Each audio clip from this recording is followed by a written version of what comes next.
A campainha da porta da padaria Estrela do Amanhecer tocou como fazia todas as manhãs, mas o som parecia carregar um peso diferente naquela segunda-feira. Miguel organizava os croissants na vitrine e Júlia atendia os primeiros clientes sob o aroma reconfortante de pão fresco, até que o casal de idosos atravessou a soleira. O movimento não parou bruscamente, mas transformou-se em uma observação silenciosa e curiosa. Eles estavam visivelmente marcados pela negligência, roupas sujas de terra, cabelos desalinhados e uma aparência de quem não via o conforto de um lar há muito tempo. No entanto, havia uma dignidade intrínseca no modo como o senhor segurava a mão de sua esposa, como se protegesse o único tesouro que lhe restava no mundo. O contraste entre a miséria física e a nobreza do gesto capturou a atenção de todos, desde a jovem distraída no celular até o executivo apressado. O casal aproximou-se do balcão principal com passos lentos e hesitantes. O homem, demonstrando um polimento que a pobreza não conseguiu apagar, limpou a testa com um lenço velho antes de se dirigir aos funcionários. O silêncio na padaria tornou-se tão denso que o som da música ambiente parecia um ruído distante. Com a voz rouca, mas carregada de uma educação profunda, ele iniciou o contato. Bom dia. Meu nome é Antônio. Essa é minha esposa, Carmélia. Miguel parou o que estava fazendo, sentindo que aquele não seria um atendimento comum. O olhar entre os funcionários revelava a incerteza de como lidar com uma situação que claramente fugia aos protocolos de venda da loja. A tensão atingiu seu ápice quando Antônio, após um aceno encorajador de sua esposa, fez o pedido que silenciou de vez o ambiente. Com a postura ereta apesar do cansaço, ele perguntou: vocês têm algum bolo vencido ou pão que vão jogar fora? A pergunta ecoou pelas paredes de azulejos, atingindo cada cliente como um golpe físico. Júlia levou a mão ao peito, sentindo o impacto daquelas palavras, enquanto Miguel permanecia sem reação imediata. Não era apenas um pedido de comida, era o retrato da vulnerabilidade extrema de quem já tinha esgotado todas as suas opções e agora apelava para o que a sociedade normalmente descarta como lixo. Antônio, percebendo o choque dos funcionários e temendo ser um incômodo, apressou-se em explicar a situação com uma humildade dilacerante. A gente não quer incomodar. Se não tiver, tudo bem, a gente entende. Mas se tiver alguma coisa que não serve mais para vender, a gente aceita. Qualquer coisa mesmo. Carmélia deu um passo à frente, e as lágrimas que ela tentava conter finalmente rolaram por seu rosto cansado. Com a voz trêmula, ela revelou a gravidade da situação. Não comemos há 2 dias, mas a gente não está pedindo de graça. Se vocês quiserem, a gente limpa a padaria, lava a louça, faz qualquer coisa. Só precisamos de um pedaço de pão. A oferta de trabalho em troca de sobras revelava o desespero de quem preferia o suor do rosto à caridade pura, mesmo na idade avançada. Dentro da padaria, o clima de julgamento ou curiosidade deu lugar a uma empatia avassaladora. Miguel e Júlia sabiam que a política da empresa era rigorosa e proibia terminantemente a doação de produtos ou o consumo de itens fora do padrão, sob risco de demissão. No entanto, diante daqueles 2 seres humanos famintos, as regras corporativas pareceram insignificantes. Miguel sentiu um nó na garganta e, tentando manter a compostura, respondeu com uma firmeza nova: Senhor Antônio, aqui na padaria Estrela do Amanhecer, ninguém come comida vencida. Por um breve e cruel segundo, o casal baixou a cabeça, esperando a expulsão ou a negação costumeira que já haviam recebido em outros lugares. Contudo, Miguel continuou a frase com um sorriso que desafiava as normas da loja e aquecia o ambiente. Todo mundo come comida fresca. Júlia, prepara uma sacola para o casal, por favor, com bastante coisa. A reação foi imediata. Júlia, sem hesitar um segundo sequer, pegou a maior sacola de papel reforçado e começou a enchê-la com o melhor que a padaria tinha a oferecer. Pães franceses saindo do forno, sonhos recheados de creme, fatias generosas de bolo de chocolate, sanduíches naturais e sucos gelados foram empilhados com pressa e carinho. Suas mãos tremiam e suas próprias lágrimas se misturavam ao esforço de garantir que aquele casal tivesse, finalmente, uma refeição digna. Antônio observava a cena em choque, as mãos vazias subindo para o peito como se tentasse conter o coração acelerado. Quando a sacola pesada foi colocada à sua frente, ele gaguejou, preocupado com a impossibilidade de retribuir o gesto. Mas a gente não tem como pagar isso tudo agora, disse ele com a honestidade de quem nunca desejou tirar vantagem de ninguém. Miguel, porém, foi categórico ao afastar qualquer preocupação financeira. Não precisa. Hoje é por conta da casa. Júlia reforçou a mensagem enquanto entregava o pacote a Carmélia. Não precisa de nada. Vocês só precisam comer. O peso da sacola era o peso da esperança retornando para aquelas duas vidas. O gesto de Miguel e Júlia desencadeou uma reação em cadeia entre os clientes que assistiam à cena. A indiferença urbana desmoronou diante daquele ato de bondade pura. Uma mulher que antes estava no celular aproximou-se e colocou notas de dinheiro nas mãos de Antônio, dizendo: "Tome, compre o que precisar." Em seguida, outros clientes formaram uma fila espontânea de solidariedade, oferecendo o que podiam. O senhor de terno, a jovem estudante, o homem que comprava doces, todos se tornaram participantes de um resgate humanitário dentro de uma simples padaria de bairro. Antônio agora assegurava não apenas comida, mas os meios para sobreviver aos próximos dias, graças a desconhecidos que enxergaram sua dor. Enquanto o casal chorava abraçado à sacola, o ambiente da padaria mudou permanentemente. O cheiro de pão parecia mais doce e a luz da manhã mais brilhante. Carmélia não conseguia articular palavras, apenas soluçava de alívio, sentindo o calor do pão fresco através do papel. Eles não eram mais os idosos sujos que entraram sob olhares desconfiados, eram o Sr. Antônio e a Dona Carmélia, pessoas que recuperaram um fragmento de sua humanidade através da compaixão de estranhos. O dinheiro acumulado em suas mãos e a comida farta em seus braços eram provas de que a negligência dos filhos não era o fim de sua história. No entanto, a história guardava um último detalhe que Miguel percebeu ao olhar para o fundo da loja. Carlos, o proprietário e empresário conhecido por sua rigidez, estava sentado em sua mesa habitual, observando tudo em silêncio absoluto. Miguel sentiu um frio na espinha, lembrando-se das regras de desperdício zero e proibição de doações que ele acabará de quebrar abertamente na frente do chefe. Ele esperava uma reprimenda ou uma demissão sumária. O que Carlos faria a seguir, saindo de sua sombra no fundo da padaria para abordar o casal e seus funcionários, seria o capítulo final que transformaria aquele pequeno comércio em um marco de mudança para a vida de Antônio e Carmélia. O silêncio na padaria Estrela do Amanhecer era agora interrompido apenas pelo som contido de soluços. Carlos, o proprietário conhecido por sua postura rígida e metódica, permanecia estático em sua mesa habitual, com a xícara de café esquecida entre as mãos.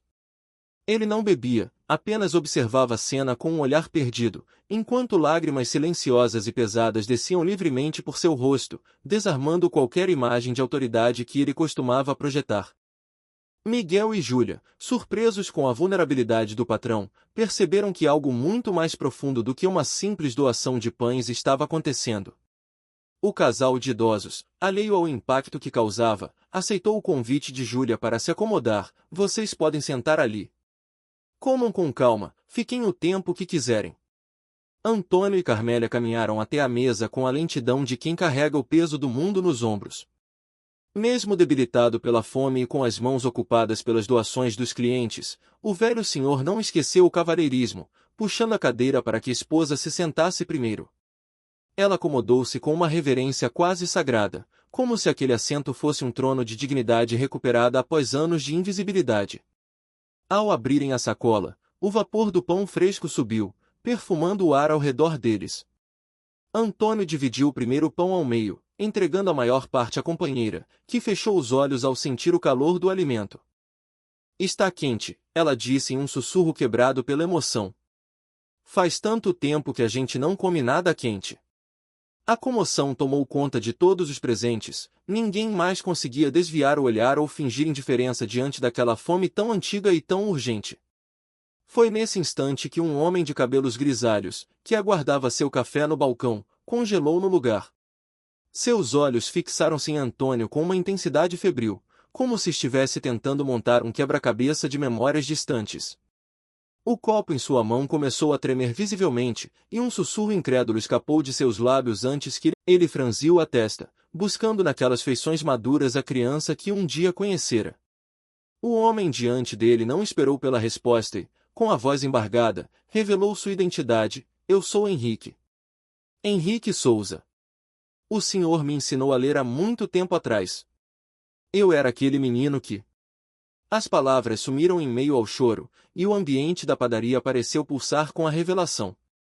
O mendigo que pedia pães vencidos era, na verdade, um mestre que havia moldado destinos, um herói anônimo cuja história começava a ser desenterrada diante de uma plateia atônita. A memória finalmente encontrou seu caminho no coração de Antônio. Ele sussurrou o nome do bairro, buscando confirmação: Henrique. Henrique do bairro São José. A confirmação veio acompanhada de um grito de alegria e alívio do homem bem vestido, que agora parecia apenas uma criança ansiosa pelo reconhecimento de seu mentor. Antônio levantou-se, as pernas vacilantes encontrando força na surpresa, e observou o terno caro e o relógio de luxo de seu antigo pupilo. Com um sorriso que iluminou seu rosto cansado, ele comentou a transformação do tempo: você cresceu. Virou um homem. Naquele momento, Henrique não resistiu e abraçou o idoso com uma força que misturava gratidão e dor. Enquanto o abraço se prolongava, Henrique soluçava contra o ombro de Antônio, lamentando os anos de busca infrutífera. Eu não acredito que é o senhor. Todos esses anos eu procurei, quis agradecer, quis dizer o quanto o senhor mudou minha vida e agora eu encontro o senhor aqui. Desse jeito. A pergunta pairou no ar, carregada de uma tristeza profunda pela condição atual do mestre. Miguel e Júlia aproximaram-se, seguidos por outros clientes que formaram um círculo de respeito e curiosidade ao redor da mesa. O silêncio era absoluto, quebrado apenas pela voz de Henrique, que se sentia no dever de honrar aquele homem diante de todos. Henrique soltou os ombros de Antônio, mas manteve as mãos firmes sobre eles, como se temesse que ele fosse uma miragem que pudesse desaparecer.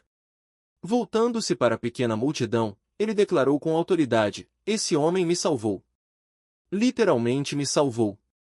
Ele começou a narrar sua infância de miséria, contando como vivia nas ruas e catava comida no lixo enquanto sua mãe sofria doente em casa. Revelou que era analfabeto e invisível para a sociedade, até o dia em que o professor Antônio parou em sua frente. Ele sentou do meu lado, pegou um graveto e desenhou as letras do meu nome na terra. Disse: isso aqui é você. Isso aqui é seu nome e você vai aprender a escrever ele direito. O relato prosseguiu, detalhando como Antônio dedicou 3 anos de sua vida, após o expediente na escola, para ensinar gratuitamente o menino sob a sombra de uma árvore. Carmélia ouvia tudo com as mãos cobrindo a boca, as lágrimas de tristeza agora transformadas em um orgulho brilhante.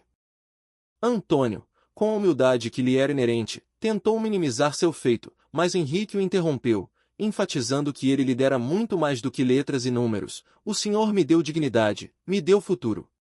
Hoje eu sou doutor, trabalho num hospital grande. Tenho família e nada disso existiria se esse homem não tivesse parado para me enxergar.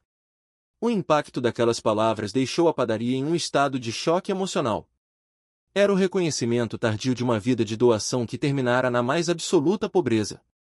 Contudo, o destino ainda guardava outra surpresa para aquela manhã extraordinária. Uma mulher de meia idade, que segurava suas compras em silêncio, deu um passo à frente com os olhos arregalados, fixos na senhora idosa que acompanhava Antônio. O reconhecimento brilhou em seu olhar como um relâmpago, e ela deixou escapar um nome que trouxe uma nova onda de emoção: não pode ser. Dona Carmélia. A mulher não esperou resposta, deixou suas sacolas caírem ao chão, espalhando produtos pelo piso sem se importar com nada além do encontro. Ela correu e envolveu Carmélia em um abraço desesperado, quase derrubando a idosa da cadeira com o ímpeto de sua afeição. Entre risos e choros, o diálogo revelou mais uma conexão perdida no tempo. Dona Carmélia, é a senhora mesmo. A idosa, reconhecendo a antiga vizinha ou amiga, respondeu com doçura: Teresa, minha filha, como você está? A padaria Estrela do Amanhecer havia se transformado em um palco de reencontros improváveis, provando que a bondade plantada no passado jamais morre, mesmo quando o semeador parece esquecido pelo mundo. Teresa segurou as mãos de Carmélia com uma veneração quase religiosa, ignorando as próprias sacolas no chão. Ela olhou para a idosa como se estivesse diante de uma aparição divina e, com a voz embargada, compartilhou com todos os presentes a extensão da generosidade daquela mulher.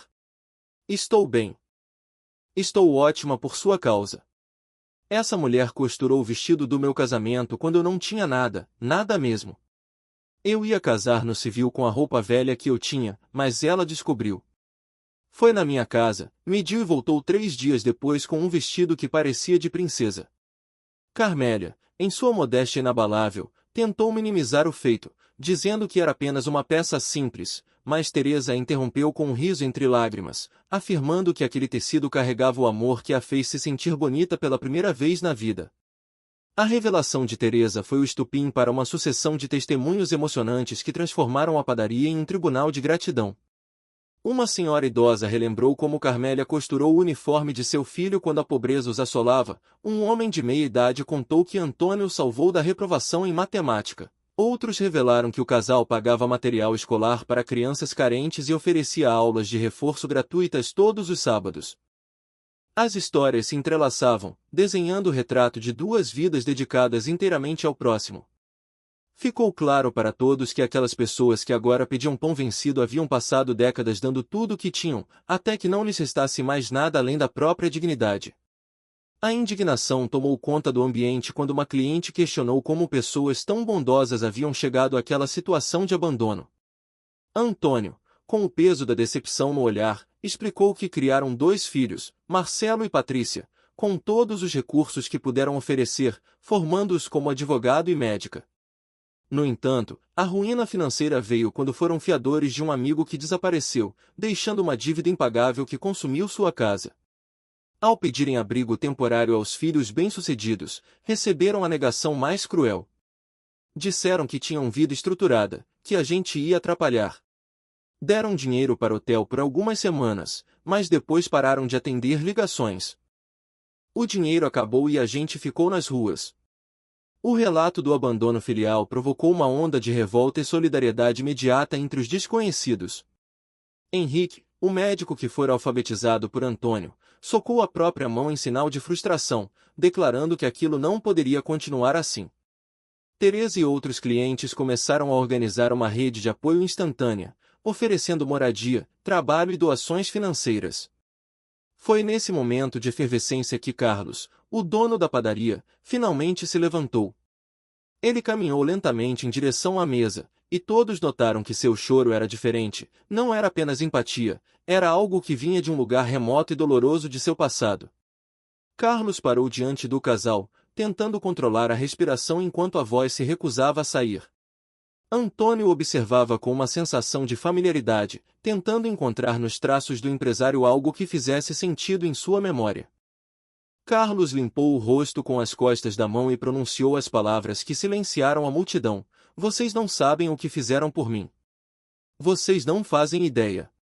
Eu precisava de 1 minuto para conseguir chegar aqui, porque se eu chegasse antes, ia desabar.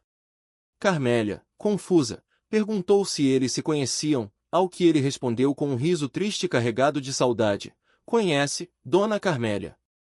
A senhora me criou.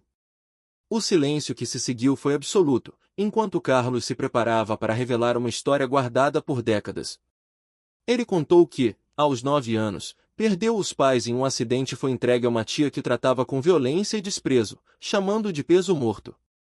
Com apenas 10 anos, ele fugiu para as ruas, onde enfrentou a fome e o frio, chegando ao ponto de desejar que sua vida terminasse precocemente. A plateia escutava sem respirar enquanto ele narrava o momento em que estava dormindo sob uma marquise, encharcado pela chuva, quando alguém o sacudiu, mudando seu destino para sempre. Carlos olhou diretamente para Antônio, cujos olhos começaram a brilhar com o despertar de uma lembrança muito antiga. Ele relembrou o momento em que abriu os olhos e viu o rosto benevolente do professor olhando para ele com preocupação. Antônio havia perguntado seu nome e onde ele morava, e ao ouvir que o menino não tinha ninguém no mundo, tomou uma decisão que definiria o caráter do homem que Carlos se tornaria. O senhor pegou na minha mão e disse, agora você tem. Vem comigo. Carmélia levou as mãos ao rosto, sentindo o impacto daquela revelação que trazia de volta um passado de caridade silenciosa. Carlos continuou a história, descrevendo como Antônio e Carmélia o levaram para casa, deram-lhe banho, comida e, acima de tudo, um lar. Durante meses, eles cuidaram dele como se fosse o terceiro filho, escondendo da tia abusiva e lutando legalmente para que ele fosse para um abrigo decente onde pudesse estudar, já que na época eles ainda não tinham estabilidade para adotá-lo formalmente. Ele contou que o casal nunca deixou de visitá-lo no internato, levando livros e roupas, e que o exemplo de trabalho duro e honestidade deles foi o que o motivou a construir seu próprio império comercial. O empresário revelou que, após ter sucesso na vida, passou anos tentando reencontrá-los, mas as mudanças de cidade e a falta de registros digitais na época dificultaram a busca. Ver o casal entrar em sua padaria pedindo sobras foi um choque que quase o paralisou, mas também uma oportunidade divina de retribuir a dívida de vida que ele carregava. Eu sou o dono desta rede de padarias hoje porque o Senhor não me deixou morrer naquela calçada. Vocês me deram uma alma quando eu achava que não tinha valor nenhum. Tudo que é meu, agora, é de vocês também. Naquele dia, a padaria Estrela do Amanhecer deixou de ser apenas um comércio para se tornar o cenário de uma justiça poética. Carlos imediatamente providenciou um dos melhores apartamentos de sua propriedade para o casal e garantiu que eles nunca mais passariam necessidade. Henrique e Teresa prometeram estar presentes em cada passo dessa nova fase, formando uma família escolhida que compensaria a ingratidão dos filhos biológicos. A história de Antônio e Carmélia provou que, embora a maldade possa ser barulhenta, a bondade plantada em silêncio sempre encontra seu caminho de volta, colhendo frutos onde menos se espera. O reconhecimento atravessou décadas de distância em um único instante, transformando o ambiente da padaria em um cenário de redenção emocional. Carmélia, com os olhos marejados de uma luz que não brilhava há anos, gritou o nome que guardava no fundo da alma: Carlos, você é o Carlinhos. Sou eu, Dona Carmélia. Sou eu. O abraço que se seguiu foi uma colisão de gratidão e saudade, com Antônio envolvendo os dois em um círculo protetor, enquanto os três soluçavam no centro da loja. A padaria inteira tornou-se um oceano de lágrimas. Henrique, Teresa, Miguel e Júlia assistiam àquele reencontro sagrado, onde o filho do coração finalmente reencontrava os pais que a vida e a pobreza haviam afastado. Entre soluços, Carlos relembrou os detalhes da infância difícil e do refúgio que encontrou naquela casa humilde. Vocês me levaram para a casa de vocês, aquela casa simples, pequenininha, que mal cabia vocês dois e os filhos de vocês, mas vocês arrumaram um cantinho para mim. Deram um colchão, um cobertor, e pela primeira vez em meses eu dormi sabendo que estava seguro. Carmélia passava a mão pelo rosto do empresário, ainda vendo nele o menino magro e assustado que alimentara e vestira com retalhos de madrugada, enquanto Antônio, mesmo exausto do trabalho, dedicava suas noites para lhe ensinar o caminho do conhecimento e da dignidade. A partida de Carlos para uma família distante, anos atrás, fora uma ferida aberta para ambos os lados, um sacrifício feito por amor para que o menino tivesse chances melhores.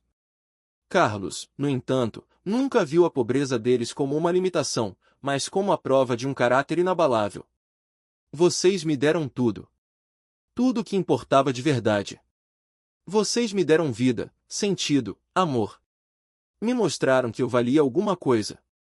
Ele explicou que cada passo de seu sucesso, cada uma das 12 padarias que construiu, foi impulsionado pelo desejo fervoroso de reencontrá-los e retribuir a proteção que receberá quando era apenas uma criança invisível sob as marquises da cidade.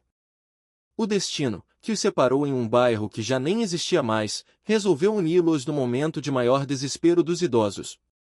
Carlos segurou as mãos calejadas de Antônio e Carmélia, declarando para todos que a verdadeira família não é definida por sangue ou sobrenome, mas pela disposição de dividir o pão mesmo quando só resta um pedaço. Vocês me ensinaram o que é família de verdade. Não é sangue, não é sobrenome, é presença, é abraço. É dividir o pão mesmo quando só tem um. As pessoas ao redor repetiam a frase como um mantra, enquanto a lição de humanidade se instalava permanentemente no coração de cada cliente presente.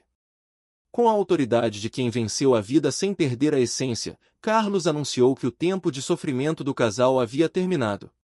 Ele ofereceu não apenas um teto e um salário, mas o comando dos projetos sociais de sua rede de padarias, reconhecendo que ninguém melhor que ele saberia ajudar quem tem fome.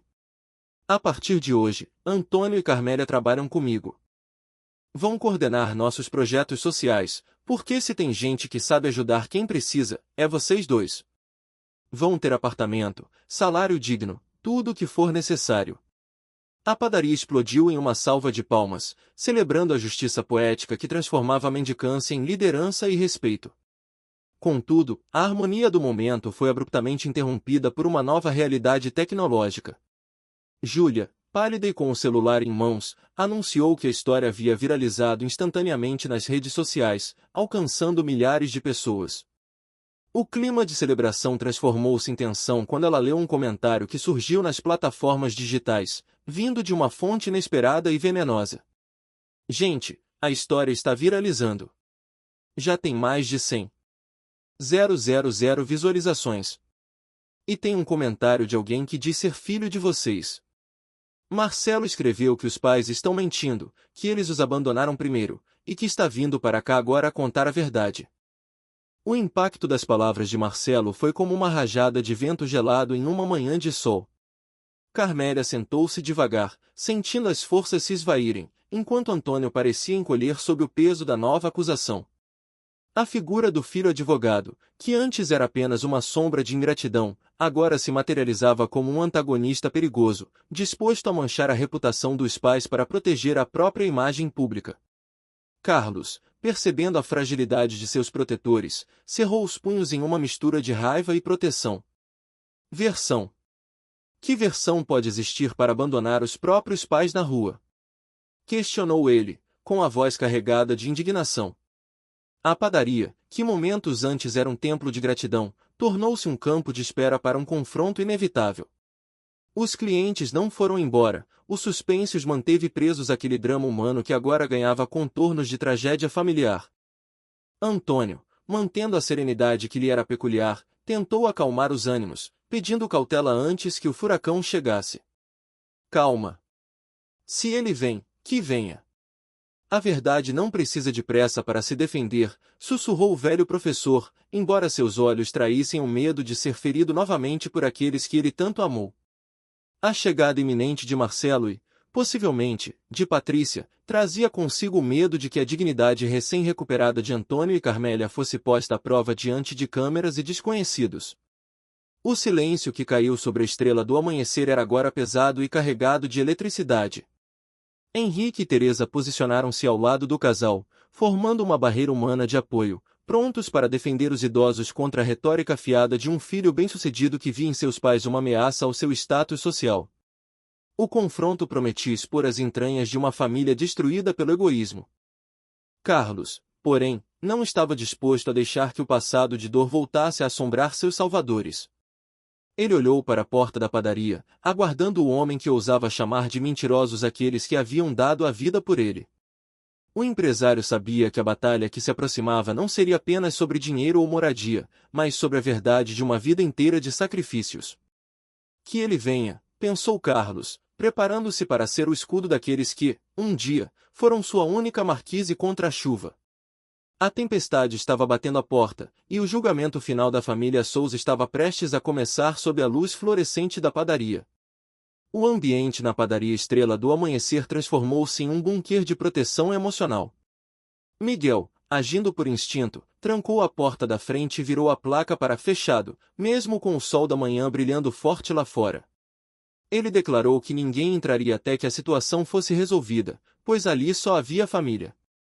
Teresa, Henrique e os demais clientes assentiram, formando um escudo humano ao redor do casal.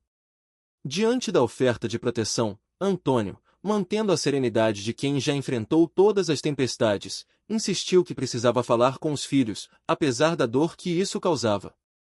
Eles são meus filhos. Eu vou falar. Carlos, sentindo a mágoa transbordar, questionou como ele ainda desejava diálogo após tanto desprezo, mas Antônio reafirmou que sua paternidade falava mais alto que a mágoa. Carmélia, contudo, demonstrava a fragilidade de uma mãe ferida, admitindo que não sabia se teria forças para ouvir as justificativas cruéis que certamente viriam. Antônio, eu não sei se aguento olhar para eles. Não sei se consigo ouvir o que vão dizer. O marido, segurando suas mãos trêmulas, prometeu ser os ouvidos e a fortaleza de ambos, garantindo que a verdade não se perderia em meio ao barulho das mentiras que circulavam na internet. Júlia, monitorando a repercussão digital, informou que a opinião pública começava a se dividir, com pessoas acreditando na narrativa de Marcelo sobre os dois lados da história. Antônio, com a sabedoria de um mestre, pontuou que a existência de versões não validava a falsidade. Existem dois lados. Mas mentira não é lado, é só mentira. Para preparar o terreno, Carlos pediu que o casal contasse a verdade definitiva sobre a perda da casa, e Antônio começou a narrar o golpe do destino, um amigo de 3 décadas que desapareceu após eles servirem de fiadores para um empréstimo vultoso, deixando-os à mercê dos credores. A casa, fruto de uma vida inteira de trabalho e privações, foi tomada em apenas 6 meses. Carmélia descreveu a dor de ver seu único patrimônio ser destruído pela confiança mal depositada, enquanto os filhos, Marcelo e Patrícia, assistiam a tudo de suas mansões e carros importados. Henrique, incrédulo, questionou a falta de socorro dos herdeiros. Antônio revelou que Marcelo alegou ter compromissos e investimentos que o impediam de salvar o lar dos pais, enquanto Patrícia justificou sua omissão com os gastos de uma reforma luxuosa em sua própria residência. Marcelo disse que podia nos emprestar algum dinheiro, mas não o suficiente para salvar a casa. A crueldade atingiu seu ápice quando o casal, sem ter para onde ir, implorou por um teto temporário na casa dos filhos. A resposta que receberam foi um golpe mais doloroso que a própria falência financeira. Marcelo, dono de uma mansão com 5 quartos, alegou que sua casa era pequena demais para os pais. Patrícia, por sua vez, disse que a presença deles atrapalharia a rotina social e a conveniência de seu marido. A casa tem 5 quartos. A gente precisava de um. Patrícia disse que o marido dela não ia gostar. Miguel e os outros ouvintes reagiram com socos no balcão e lágrimas de indignação pura. Após 3 semanas em um hotel pago com relutância pelos filhos, Antônio e Carmélia foram sumariamente bloqueados nos celulares e deixados à própria sorte nas ruas. O silêncio que se seguiu ao relato era pesado como um chumbo, quebrado apenas pelos soluços de quem agora entendia a profundidade daquela traição. Carlos, tremendo de raiva contida, previu que os filhos chegariam à padaria tentando inverter a narrativa, acusando os pais de serem orgulhosos e de terem recusado ajuda. Eles vão dizer que ofereceram ajuda e a gente recusou. Vão dizer que somos orgulhosos, teimosos, que não aceitamos o dinheiro. Teresa gritou que migalhas não poderiam ser chamadas de ajuda, enquanto Henrique se preparava para um confronto direto. No entanto, Antônio, o eterno professor, proibiu qualquer ato de violência ou gritos, acreditando que a força da verdade não precisava de alarde para prevalecer. Carlos, movido por um plano silencioso e estratégico, pediu que o casal confiasse nele para desmascarar a farsa dos filhos de forma incontestável. Deixem comigo. Quando eles chegarem, deixem-eu fazer uma coisa primeiro. Algo que vai mostrar para todo mundo quem eles realmente são. A tensão aumentou quando Júlia anunciou que o vídeo já ultrapassava 500 mil de visualizações e que Marcelo e Patrícia acabavam de postar que estavam chegando para resolver a vergonha que os pais estavam causando na internet. Antônio refletiu sobre o significado daquela palavra, sentindo o peso da ironia. A vergonha deles não é a gente estar na rua, é a gente estar vivo para contar a verdade. A serenidade do idoso diante do ataque iminente deixou Miguel e os outros admirados, reconhecendo nele uma estatura moral que o dinheiro jamais poderia comprar. Carmélia, em um gesto de resgate de sua autoestima, levantou-se e ajeitou suas roupas simples, tentando arrumar o cabelo com as mãos. Teresa, em um apoio fraternal, garantiu que ela estava linda e digna. A palavra digna ecoou na mente da idosa como um último escudo. Digna. Engraçado como a gente pode perder tudo e ainda ter isso, né? Dignidade é a única coisa que ninguém consegue tirar se a gente não deixar. Júlia registrou a frase em seu celular, prevendo que aquelas seriam as palavras que definiriam o dia, talvez, a vida de todos que assistiam àquela lição de resistência. Enquanto a sombra de um carro luxuoso estacionava do lado de fora, Carlos posicionou-se, pronto para aplicar a lição final de dignidade que receberá na infância, transformando a padaria Estrela do Amanhecer no tribunal onde o amor e a gratidão enfrentariam a arrogância e o esquecimento. O ambiente na padaria Estrela do Amanhecer tornou-se um tribunal de consciência quando o carro de luxo freou bruscamente do lado de fora. O som das portas batendo e dos passos apressados indicava que a tempestade havia chegado. Júlia, com o olhar fixo na entrada, sussurrou que eles haviam chegado, provocando uma reação instintiva em todos os presentes. Carlos posicionou-se estrategicamente entre a porta e o casal de idosos, enquanto Miguel e Henrique flanqueavam os lados, e os clientes formavam uma parede humana de proteção. A maçaneta girou com violência, seguida por batidas autoritárias que ecoaram pelo salão trancado. Abram essa porta agora. Sei que vocês estão aí dentro. Gritou a voz de Marcelo, carregada de uma arrogância que o isolamento da rua não conseguia abafar. Antônio, mantendo a calma que o acompanhou por toda uma vida de magistério, autorizou a abertura da porta. Quando Miguel destravou o ferrolho, Marcelo e Patrícia entraram como um furacão, mas a força do ímpeto deles morreu instantaneamente diante da cena que encontraram. Eles esperavam encontrar dois velhos indefesos e envergonhados, mas depararam-se com uma comunidade unida em torno de seus pais. Marcelo, trajando um terno que custava fortunas, e Patrícia, cercada por grifes e saltos altos, olharam com desprezo para Carlos. "Quem é você?" questionou Marcelo, tentando recuperar o controle da situação através da intimidação. Carlos, imóvel, respondeu com uma firmeza que desarmou o advogado: "Sou o filho que eles escolheram quando precisavam de um. E agora vou mostrar para a cidade inteira quem vocês realmente são." A tensão no ar era quase sólida, misturando o perfume caro dos filhos com o cheiro de pão e as lágrimas dos presentes. Marcelo ignorou a multidão e dirigiu-se aos pais com uma autoridade vazia, exigindo que eles fossem embora imediatamente sob a alegação de que aquela situação já havia passado dos limites. Antônio permaneceu imóvel, sua mão firmemente entrelaçada à de Carmélia, e questionou o que exatamente havia dado.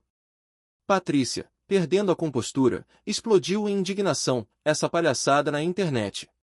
Vocês estão nos envergonhando na frente da cidade inteira. Meus pacientes estão me ligando. Os clientes do Marcelo estão comentando." A prioridade dela não era o bem-estar dos pais, mas a preservação de sua imagem profissional e social. Carlos capturou a essência daquela fala com uma ironia cortante, repetindo a palavra "envergonhando" com desprezo. Ele apontou a hipocrisia de quem não sente vergonha da fome dos pais, mas se desespera com a exposição pública de sua própria negligência. Quando Marcelo tentou desqualificar a moral de Carlos para interferir nos assuntos da família Souza, recebeu uma resposta que calou a padaria: "Mais moral que vocês. Porque quando esses dois precisaram de mim, eu estava lá. Onde vocês estavam?" Patrícia tentou uma última cartada de falsa conciliação, sugerindo que resolvessem tudo em casa, mas foi confrontada pela realidade crua trazida por Carmélia. "Não temos casa para ir com vocês, lembra? Vocês recusaram morar conosco." A negação de Marcelo foi rápida e carregada de uma distorção cruel da realidade, alegando que eles haviam oferecido ajuda e que os pais foram orgulhosos demais para aceitar. Henrique, que acompanhará todo o relato anterior, deu um passo à frente para desmentir a farsa, sendo imediatamente atacado pelo desdém de Patrícia. No entanto, o contra-ataque veio de Júlia, que levantou o celular mostrando que a transmissão ao vivo já alcançava números astronômicos. "Vocês querem ver? Está tudo aqui." 500.000 de pessoas viram o vídeo e tem mais gente compartilhando a cada segundo. O pânico começou a substituir a arrogância no rosto dos irmãos ao perceberem que o mundo inteiro os observava. Marcelo tentou intimidar Carlos perguntando quem ele pensava que era para orquestrar tamanha exposição. Carlos, então, revelou sua identidade completa: "Eu sou Carlos Andrade, dono desta rede de padarias e alguém que conhece seus pais muito melhor que vocês." Diante do choque dos irmãos, ele pegou seu próprio celular e exibiu uma foto antiga e desbotada, uma relíquia digitalizada de um passado de amor e caridade. A imagem mostrava o pequeno e franzino Carlinhos entre Antônio e Carmélia, todos sorrindo com um caderno novo nas mãos. Carlos narrou como aquele casal, mesmo tendo filhos biológicos, dividiu a pouca comida e o pouco tempo que tinha para salvar um menino de rua. A narrativa de Carlos seguiu como um chicote de verdade, expondo como Carmélia costurava uniformes escolares para ele de madrugada enquanto os filhos biológicos dormiam em camas quentes. Ele questionou o que Marcelo e Patrícia fizeram quando o jogo virou e os pais precisaram de amparo. A insistência de Marcelo em dizer que deram 3 semanas de hotel foi desmascarada como a esmola insuficiente que realmente era. Foi então que Patrícia, em um surto de sinceridade egoísta que selaria seu destino público, gritou a frase que chocou até os mais céticos: "Não é obrigação nossa sustentar eles." O silêncio que se seguiu foi quebrado apenas pelo som das notificações dos celulares gravando tudo. Teresa, trêmula de indignação, pediu que ela repetisse o que acabará de dizer, forçando a médica a perceber o erro tático monumental que cometera. Patrícia tentou recuar, alegando que não fora exatamente aquilo que quisera dizer, mas Carlos não permitiu que ela fugisse da própria declaração. Ele reforçou a pergunta sobre a falta de gratidão de uma filha que recebeu tudo dos pais e agora negava o sustento básico. Marcelo, tentando conter os danos à sua carreira jurídica, mudou o tom para algo mais diplomático, sugerindo que levassem os pais embora para resolver a questão longe das câmeras. Agora querem levar. Depois que 500.000 de pessoas viram, questionou Miguel com desdém. Antônio olhou para os filhos com uma tristeza profunda, não por eles terem sido desmascarados, mas por perceber que o caráter que ele tentou plantar não havia florescido. Ele viu no rosto de Carlos o filho que a vida lhe deu como recompensa por sua bondade, enquanto via em Marcelo e Patrícia apenas o reflexo do vazio materialista. Carlos, voltando-se para o casal, reafirmou que a partir daquele momento a proteção deles era sua responsabilidade pessoal e profissional. A padaria Estrela do Amanhecer tornou-se o local onde a linhagem do coração provou ser mais forte e honrada do que os laços de sangue negligenciados. O confronto terminou não com violência, mas com a vitória esmagadora da verdade sobre a aparência. Marcelo e Patrícia, agora reduzidos a vilões de uma história viral, perceberam que nenhuma mansão ou terno caro poderia comprar o respeito que perderam naquela manhã. Carlos abraçou Antônio e Carmélia, garantindo que o tempo da vergonha e da fome havia acabado para sempre.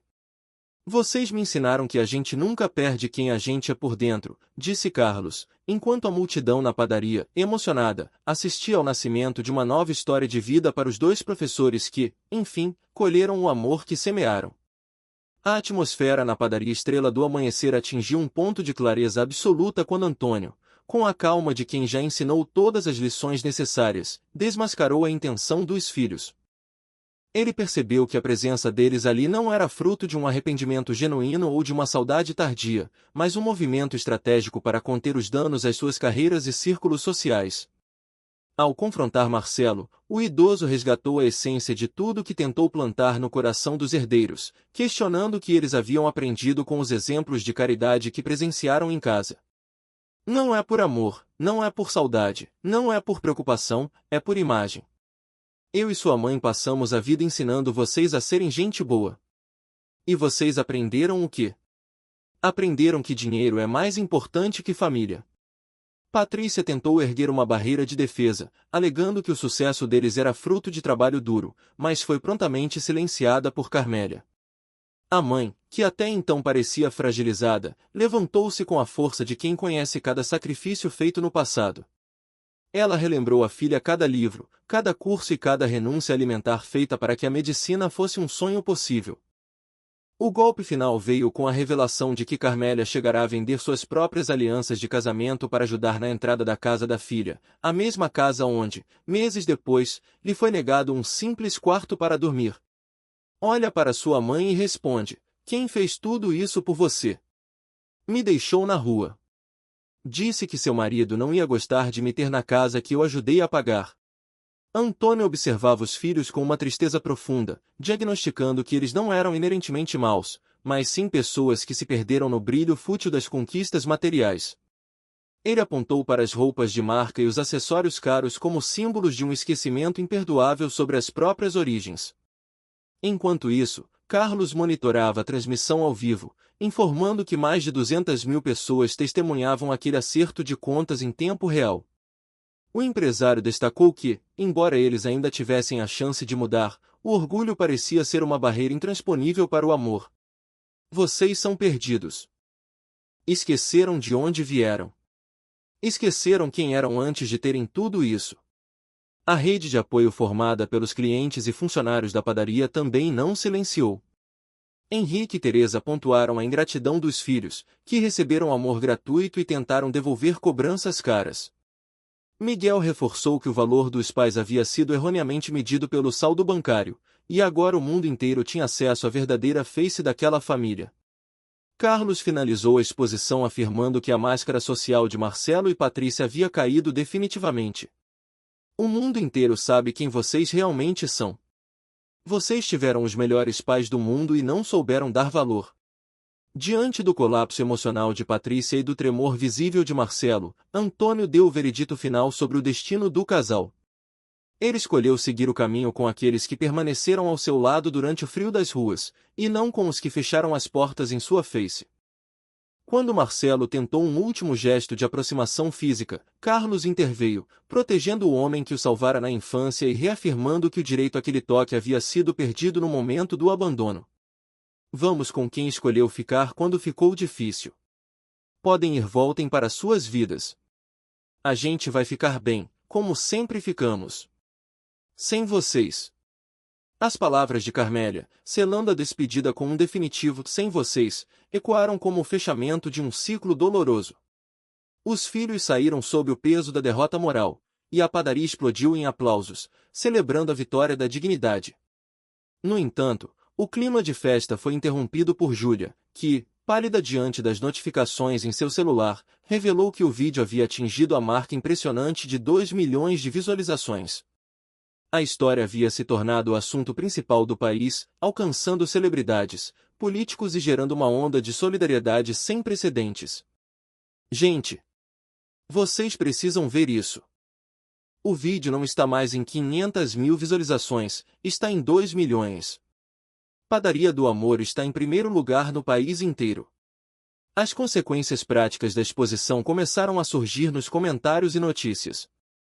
Relatos de boicotes ao escritório de advocacia de Marcelo e cancelamentos de consultas no consultório de Patrícia mostravam que a sociedade não perdoaria a negligência filial.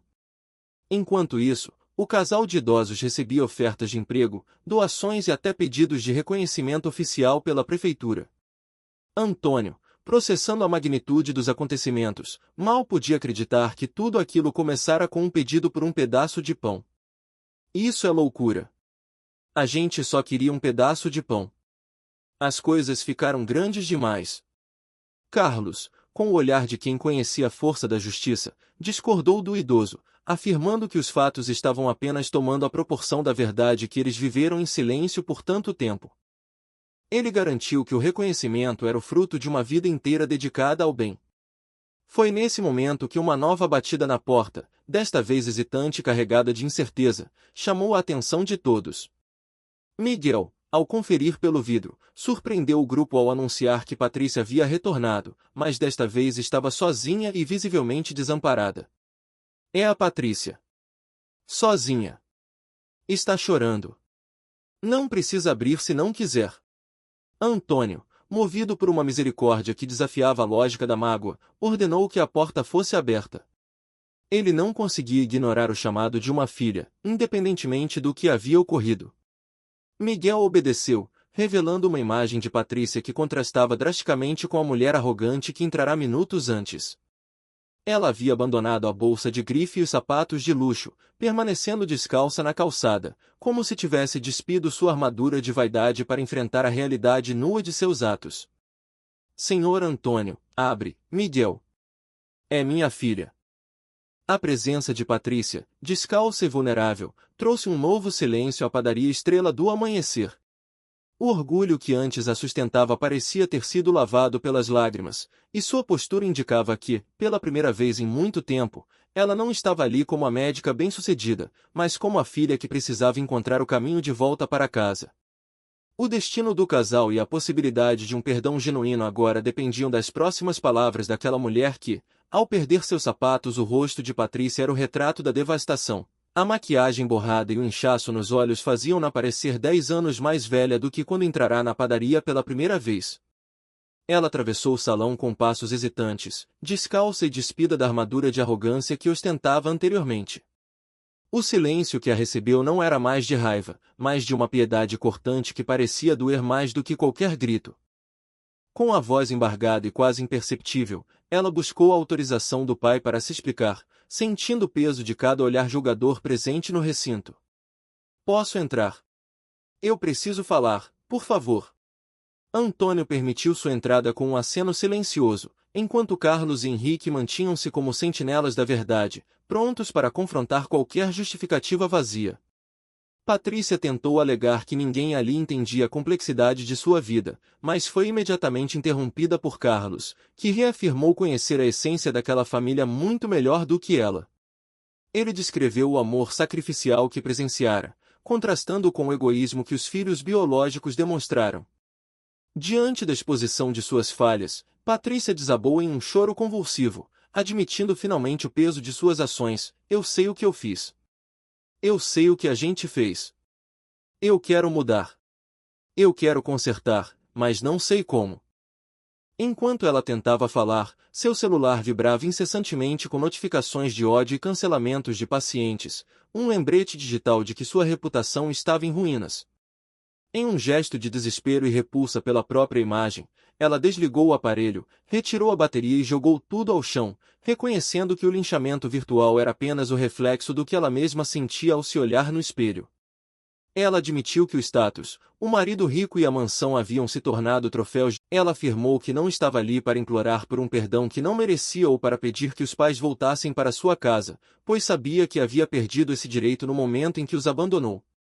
Sua vinda era um ato de confissão, uma necessidade de admitir diante deles que os considerava as pessoas mais importantes de sua vida, mesmo tendo-os descartado como se fossem nada. Eu falhei. Eu falhei completamente. Eu joguei vocês fora como se fossem nada. E agora eu preciso viver sabendo disso. Ao anunciar que iria embora para carregar o fardo de sua culpa em paz, Patrícia foi interrompida pela voz de Antônio, que, mesmo ferido, mantinha sua vocação de educador da alma. Ele explicou que o arrependimento não poderia ser um espetáculo para os outros, mas uma escolha íntima de transformação. Carmélia, movida por um instinto materno que nem a rua conseguiu apagar, reforçou que a vida é feita de quedas e recomeços, oferecendo uma fresta de esperança para a filha que parecia condenada ao próprio desprezo. Não é tarde demais para ser gente melhor. Nunca é, mas precisa ser de verdade. Não pode ser porque todo mundo está vendo. A possibilidade de uma segunda chance deixou Patrícia atônita, pois ela não conseguia conceber como o amor dos pais podia ser maior que a dor que ela lhes causará. Carmélia admitiu que a ferida era profunda, mas que ver um filho perdido era uma dor ainda mais insuportável para uma mãe. Ela deixou claro que a porta estava aberta, mas não para a médica socialite e sim para a filha que um dia teve coração. Carlos, em um gesto inesperado de suavidade, incentivou-a a resgatar a pessoa que estava enterrada sob as camadas de vaidade. Machucar dói. Mas sabe o que dói mais? Ver filho perdido e não conseguir trazer de volta. Se você quer mudar de verdade, a porta está aberta. O clima de introspecção foi interrompido por Miguel, que recebeu a notícia de que uma equipe de televisão de rede nacional e o próprio prefeito estavam a caminho da padaria. A história, que começara com um pedido de bolo vencido, havia se tornado um evento de interesse público e político. A rua começava a ser tomada por vans de reportagem e curiosos, transformando a padaria Estrela do Amanhecer no epicentro de uma comoção social. Carmélia sentiu medo da exposição repentina, mas Antônio a acalmou, lembrando que a essência deles não mudaria diante das lentes das câmeras. Amor, eu não sei lidar com isso tudo. A verdade não muda porque tem câmera. A gente só precisa ser quem sempre foi. Patrícia, sentindo-se um estorvo em meio ao reconhecimento que os pais estavam prestes a receber, ofereceu-se para sair antes que a imprensa entrasse. No entanto, Antônio viu naquele caos a oportunidade perfeita para o primeiro teste de honestidade da filha. Ele a convidou a ficar e enfrentar o julgamento do mundo ao lado deles, não como uma profissional de sucesso, mas como um ser humano em busca de redenção. Fica. Se você quer começar de novo, começa agora na frente de todo mundo, sem esconder, sem fingir. Sem título de médica, sem roupa cara, sem nada, só você. A decisão de Antônio de acolher a filha no momento de sua maior glória pública simbolizava a lição final que ele desejava dar: o perdão é um ato de força, não de fraqueza. Patrícia, ainda descalça e com o rosto lavado pelas lágrimas, aceitou o desafio, posicionando-se ao lado daqueles que um dia expulsara de sua vida. O círculo de proteção formado pelos clientes e por Carlos abriu-se para incluí-la, marcando o início de uma reconstrução difícil, mas necessária. A padaria, agora cercada pela mídia, estava prestes a mostrar ao país que a dignidade e o afeto podem reconstruir o que o dinheiro e o egoísmo destruíram. Enquanto as luzes das câmeras começavam a brilhar através do vidro da porta, Carlos segurou as mãos de Antônio e Carmélia, preparando-os para o que viria a seguir. O anúncio do prefeito e a reportagem nacional seriam apenas o pano de fundo para a verdadeira história, o reencontro de uma família e o triunfo de um professor que ensinou a ler na terra e a perdoar no coração. A Estrela do Amanhecer não era mais apenas uma padaria, mas o marco zero de uma nova vida para todos os envolvidos. "O senhor é um homem melhor do que eu", sussurrou Miguel, enquanto abria a porta para a luz do mundo entrar e revelar a verdade por trás daquele pedido de pão. O despojo de Patrícia foi o primeiro grande ato de renúncia daquela manhã. Ao retirar o casaco de marca, os brincos, o relógio e a pulseira, deixando-os espalhados pelo chão e pela mesa, ela despiu-se da armadura que a afastava da realidade. Ficou apenas com a roupa simples que usava por baixo, uma metáfora visual de sua busca pela essência perdida. Quando a porta da padaria Estrela do Amanhecer se abriu para a entrada da imprensa e do prefeito, ela já não era a médica inacessível, mas uma filha descalça diante do julgamento do país. Consigo, ela afirmou com uma firmeza nova, enquanto o salão era invadido por câmeras e microfones, transformando o local de um pedido de fome em um estúdio de redenção nacional. Antônio, ao ser questionado pela repórter sobre o significado de toda aquela comoção, não olhou para as luzes ou para a fama instantânea. Seu olhar percorreu Carlos, Henrique, Teresa, Miguel e Júlia, a família que o destino esculpiu na rocha da adversidade. Com a serenidade de um mestre que nunca deixou de ensinar, ele proferiu palavras que paralisaram 2 milhões de telespectadores.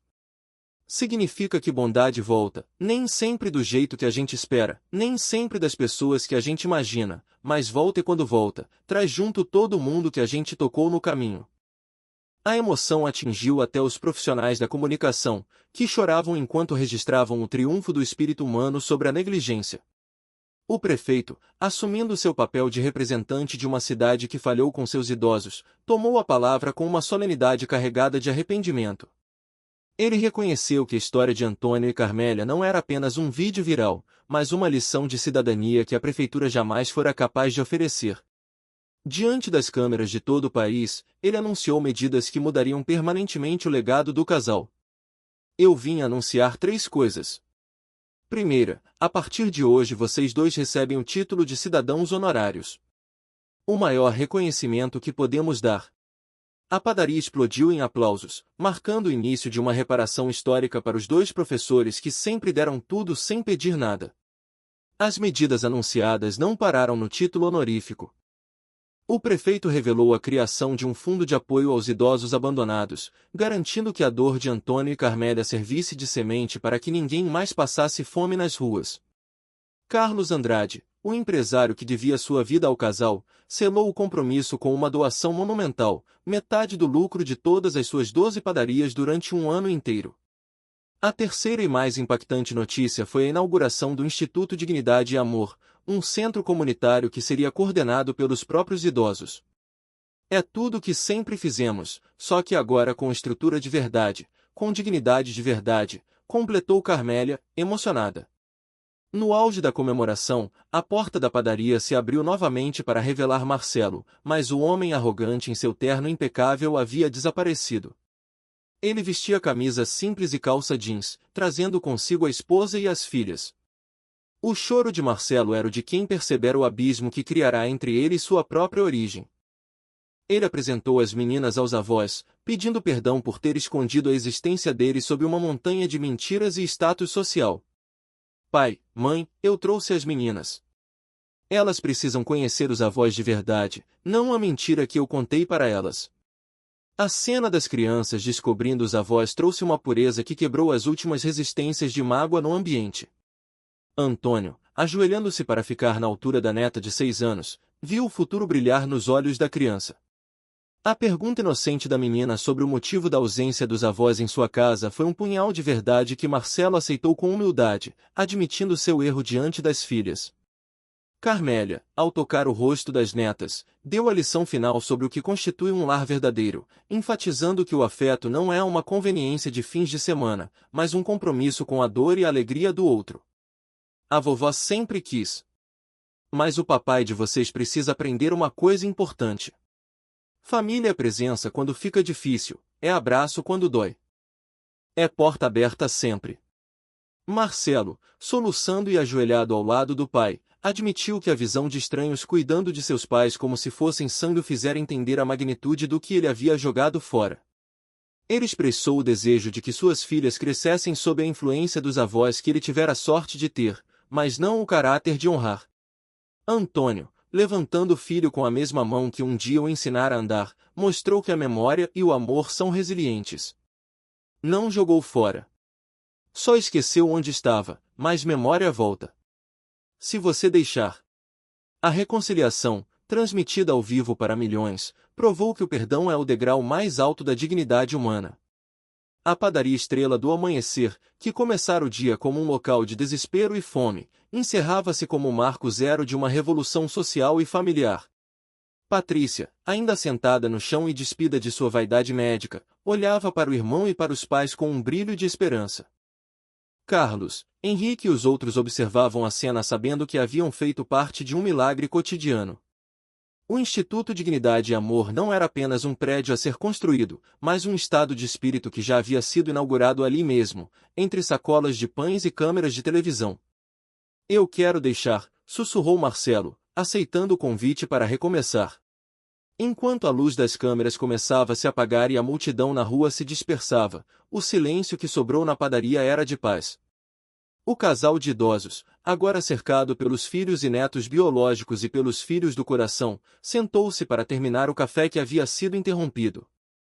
A fome física fora saciada com pão fresco, mas a fome da alma fora curada com justiça e afeto. Carlos olhou para Miguel e Júlia, sinalizando que a padaria poderia finalmente reabrir para o público, mas agora com uma nova placa na porta: aqui, ninguém come sozinho. Antônio e Carmélia, de mãos dadas, olharam para o horizonte de uma vida nova. Eles sabiam que o caminho da reparação com os filhos seria longo e exigiria muitas conversas sinceras, mas a base estava lançada na verdade. O mundo inteiro agora conhecia a história dos dois professores que pediram um bolo vencido e receberam de volta o amor de uma nação.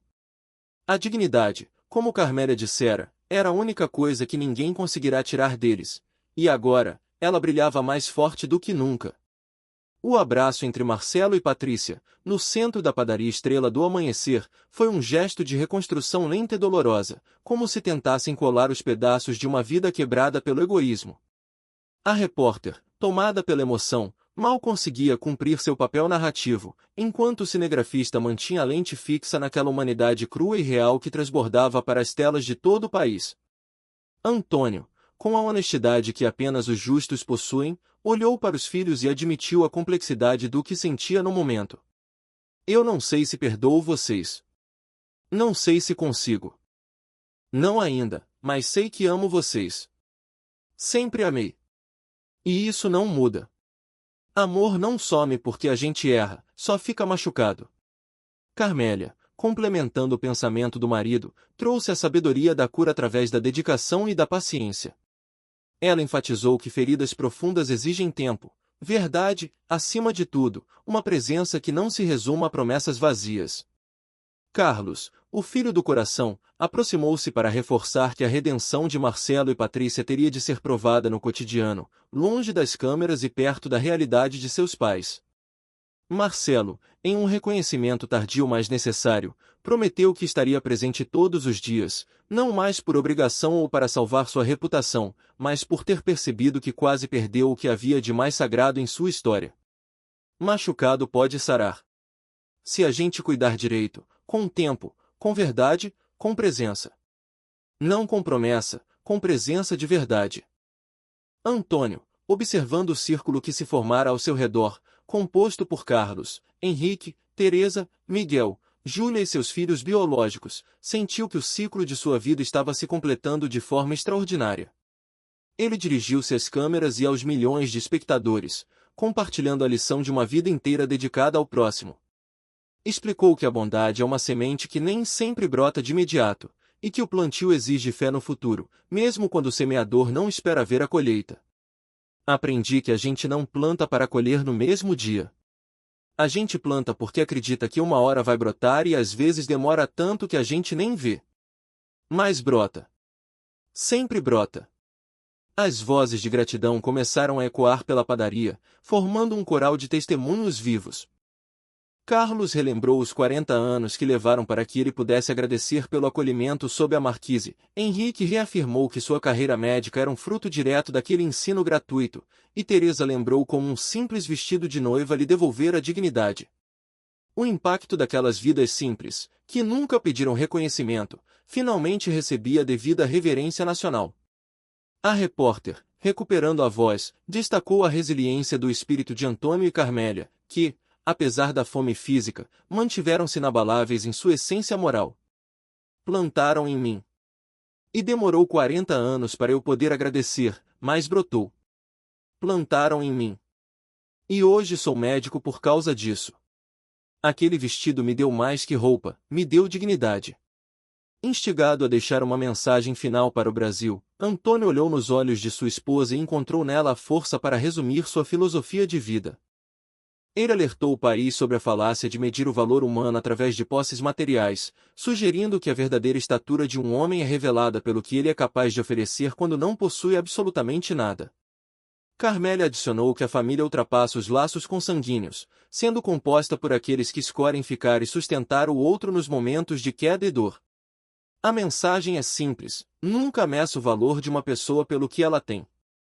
Meça pelo que ela dá quando não tem nada, porque é aí que você vê de verdade quem ela é. Família não é quem te gera, é quem te segura quando você cai. O abraço coletivo que se seguiu, envolvendo 4 gerações, simbolizou a união entre o erro e o conserto, o abandono e o retorno. As netas de Antônio e Carmélia, ao se unirem aos avós, representavam a renovação da esperança e a continuidade de um legado que quase fora interrompido pela vaidade dos pais. A padaria, outrora um local de passagem indiferente, havia se tornado um lar sagrado, onde a família que se escolhe e a que se recupera tornaram-se uma só entidade. O silêncio que caiu sobre o ambiente era de uma paz profunda, como o descanso após uma longa e exaustiva batalha. Família é quem divide o último pão contigo. É quem fica, mesmo quando ficar dói. Questionado sobre o que sentia após recuperar tudo de forma tão inesperada, Antônio respondeu com uma única palavra que resumia sua jornada: gratidão. Ele explicou que seu agradecimento não era pelo sofrimento em si, mas pela clareza que a dor proporcionara, revelando quem realmente permanecia ao seu lado e quem era a família de verdade. Carmélia, segurando a mão do marido com força, enfatizou que o patrimônio construído no coração dos outros é a única riqueza imune às crises financeiras ou à perda de bens materiais. Gratidão. Não pelo sofrimento, mas pelo que o sofrimento mostrou. Mostrou quem fica, quem vale, quem é família de verdade. As câmeras focaram nos rostos enrugados e cansados do casal, capturando o brilho de quem entendeu o segredo da existência. A transmissão terminava com a imagem de uma padaria pulsante, cheia de vida e de um amor que se multiplicara exponencialmente a partir de um gesto de honestidade e vulnerabilidade. O país assistira à prova de que a riqueza real não reside em contas bancárias, mas na mesa compartilhada e na presença constante. Antônio e Carmélia mostraram que, embora se possa perder o conforto da casa, o que se edifica na alma alheia permanece para sempre. A gente pode perder a casa, o dinheiro, o conforto, mas nunca perde o que constrói no coração dos outros. Isso ninguém tira, isso fica para sempre.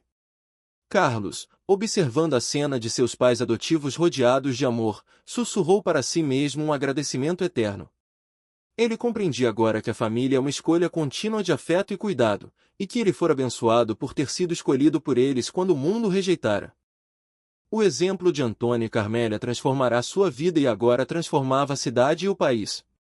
A padaria Estrela do Amanhecer tornava-se o marco histórico de que a bondade, por mais que demore, sempre encontra o caminho de volta para casa, trazendo consigo a justiça e a reparação.